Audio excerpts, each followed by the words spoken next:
everyone, I'm Donna Jordan from Jordan Fabrics. Today I'm going to show you how to make a quilt called Long Tall.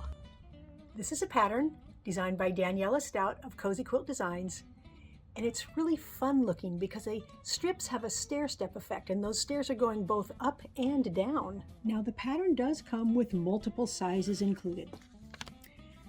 There's a throw, a twin, and a king. I'm going to make the twin today. It's kind of a big twin, and it uses jelly roll strips. We're going to need 36 jelly roll strips, so that's basically one jelly roll. The only other things we need are a background, 1 3/4 yards, and an accent, 1/3 of a yard. Then we're going to add some borders, but we'll worry about the borders, binding, backing a little bit later on. So here's the jelly roll I'm going to use. It's a batik jelly roll with lots of different colors in it, and you do want to make sure that those all contrast with your background. All those strips are going to be the colorful parts here. Then for the accent, I'm going to use this solid black. It's just going to make these little tips right there. The first step is to take the jelly roll strips and divide it into 3 stacks with 12 in each stack. And don't worry about which color goes where, just get a nice blend of the colors in each stack.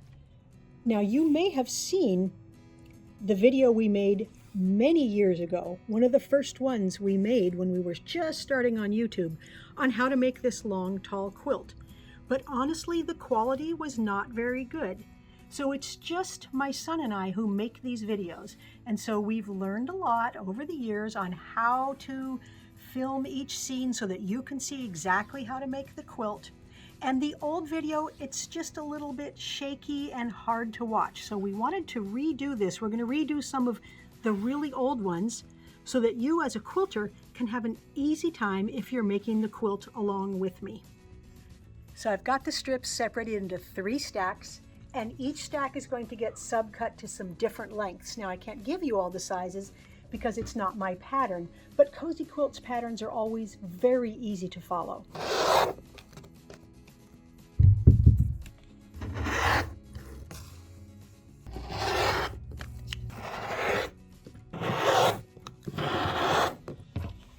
So now all the subcuts are done, and now you can see they're different lengths, and that's where we're going to get that stair-step effect from. The next thing to cut is the accent and the background.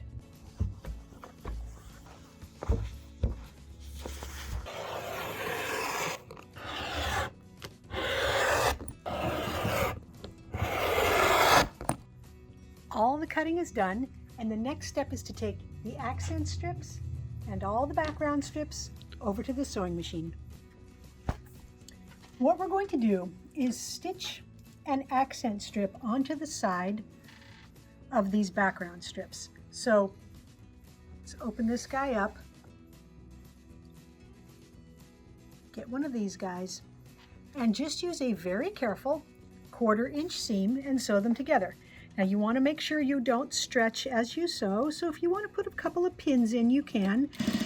But pretty much if you just grab them way far away from your machine like this, lined up, and hold them firmly, you can make sure that nothing stretches as you stitch it up.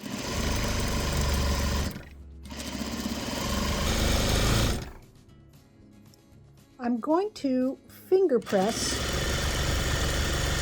the seam allowance toward the accent because it's a lot darker. So I'm just going to pull this open a little and then draw my fingernail or even the pad of my finger all the way down this seam. And that makes it very easy to iron. So I've got several different widths of the background, but all of them get one accent stitched onto one side, just like I did here. No matter how wide they are, you put one accent onto just one edge. Even though we finger pressed that seam allowance, we're still going to want to iron it. So I like to stretch it out on my ironing board here, smooth it with my hand, and then I'm going to use a dry iron. And once I know it's flat and straight, then I'm going to add the steam. The next step is to take all of these strips and subcut them into 2.5 inch pieces. So I'm going to line it up on my cutting board. I'm going to make sure this is on one of the lines. And then I'm going to make a first cut to get it nice and straight. I'm going to pull it over a little here so I'm not in the selvage. And then I'm just going to cut 2.5-inch pieces all the way down. Now, if you're comfortable cutting a lot of layers, you can fold your strips in half and you can layer them all up. So I've got them all stacked here, and I'm just making sure that each one is on a straight line. You can tell by putting both ends on one of these lines. Then you can make all your cuts all at once. Again, if you're not comfortable doing this many layers, you can do less, but I'm going to put my weight on the top there and use my big cutter. And this way I will get a lot of cutting done with very little effort.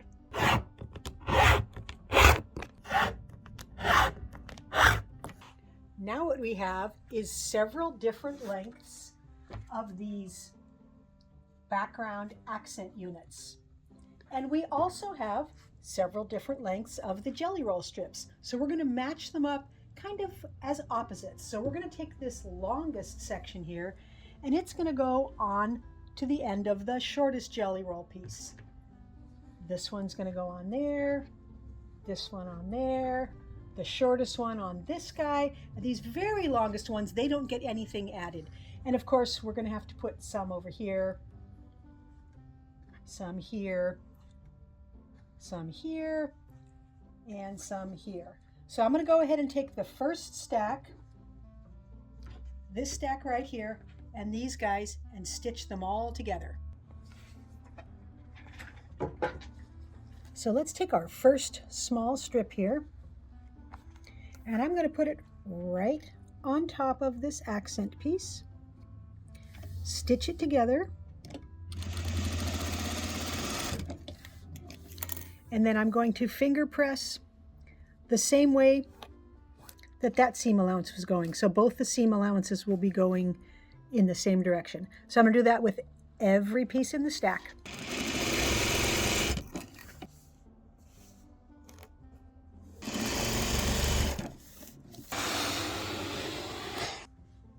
Now that those are all stitched up there, I'm going to do the exact same thing for each of the other stacks.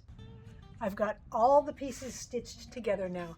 Now this is one whole block laid out here, but we're actually going to be making it in half. So all of this is for one half and all of these are for the other.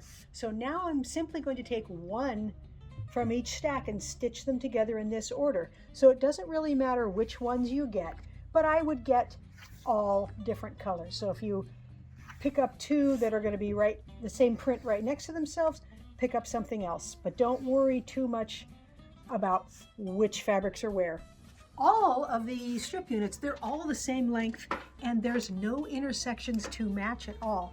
So I'm going to lay it out a little bit more so I can see it here. And then I'm going to grab these first two sections and I'm going to put this one right sides together on top of that.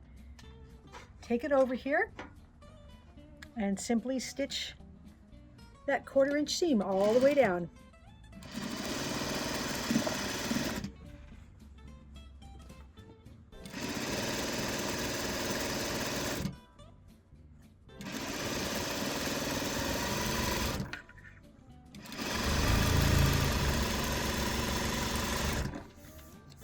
Now I'm going to finger press the seams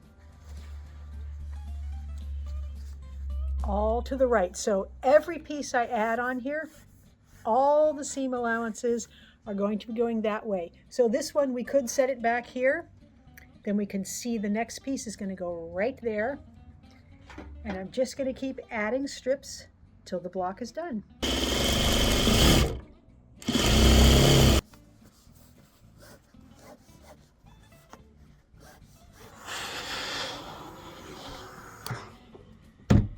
Now that it's nice and flat, I see what it's going to look like, and I'm going to make all of the rest of these blocks just like that, with the seams going to the right. Once those are done, I'm going to make these blocks, and again, keep pressing the seam allowances to the right so all of those seams go to the right. I've got all the blocks done and I'm ready to lay out the quilt now. It's pretty easy to lay it out. We've got those two just like that. Then we're going to take this block and flip it around, and the first block and flip it around. Then we're just going to repeat these two exactly the way they are here. And that is the whole first row. Now the second row is just going to be a mirror image of this. So I'm going to have to look to see, yep, that's going to go there. That's going to go there.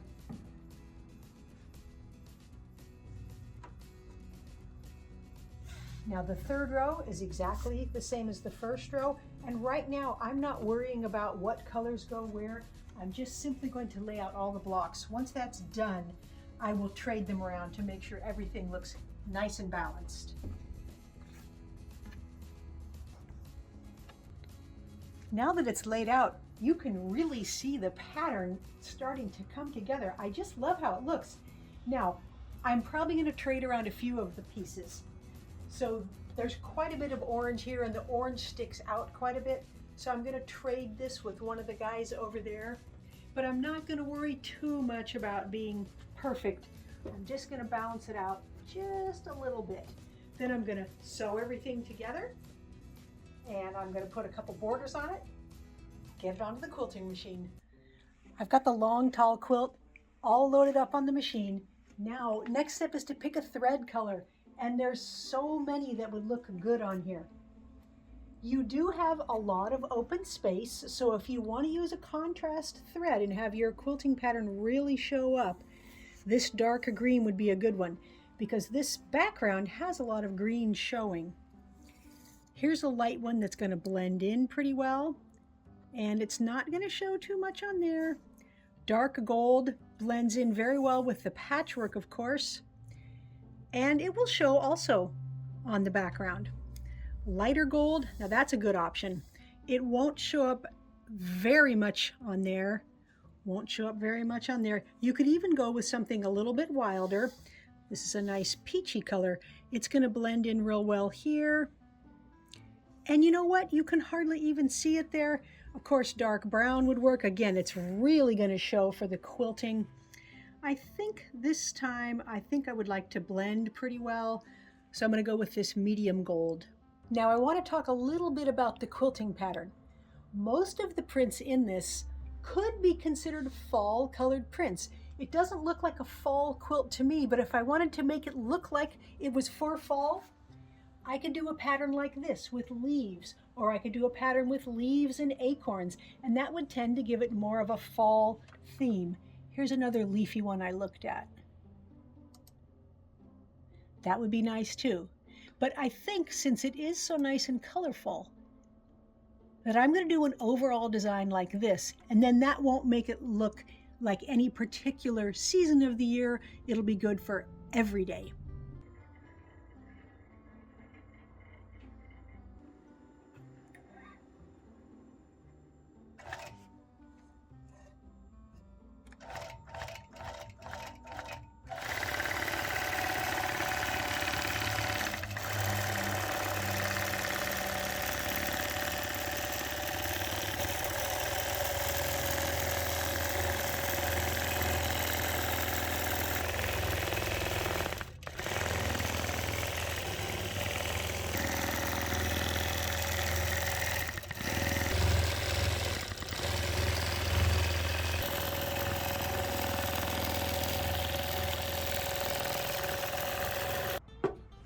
Got the long tall quilt all done.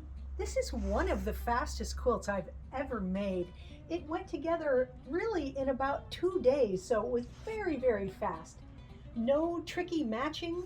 When we put the blocks together, there was no matching. And then when we made the rows, all of these seam allowances were going in opposite directions all along here, so it was really easy to put together. I like the small black frame around there that matches these accents. It just seems to stop the patchwork, and then the interesting batik border looks good. The quilting, you can see a little bit. Not very much, but just a little. You can see all that swirly stuff, and I think that looks good on here. It doesn't take away from the patchwork, but I did do a little bit darker than the background. I think that looks really nice. On the back, I used a batik with these nice big ferny looking leaves, and the quilting doesn't show much, but I like that the binding looks good on both sides. And the quilt is pretty big. The pattern calls this a twin, but it's 74 by 94. That's almost a full size. Nice, fun quilt to make. Thanks for watching our video today. We hope you enjoyed it. Now, at the end of every video, we like to have a giveaway. And today's giveaway is the Ring of Wreaths quilt. This one can be done, of course, in Christmas colors. I did these nice blues and I've made it in pink, and we did a video to show you how to make this. But today you can win it. So it's very easy to enter the giveaway. All you have to do is click the link right below the video that says giveaway and put in your name and your email address, and we can ship this to a winner anywhere in the world. So good luck. Now, if you like our tutorials and you want to support us, the best thing you can do is subscribe to our YouTube channel. That would really help us out. Happy quilting!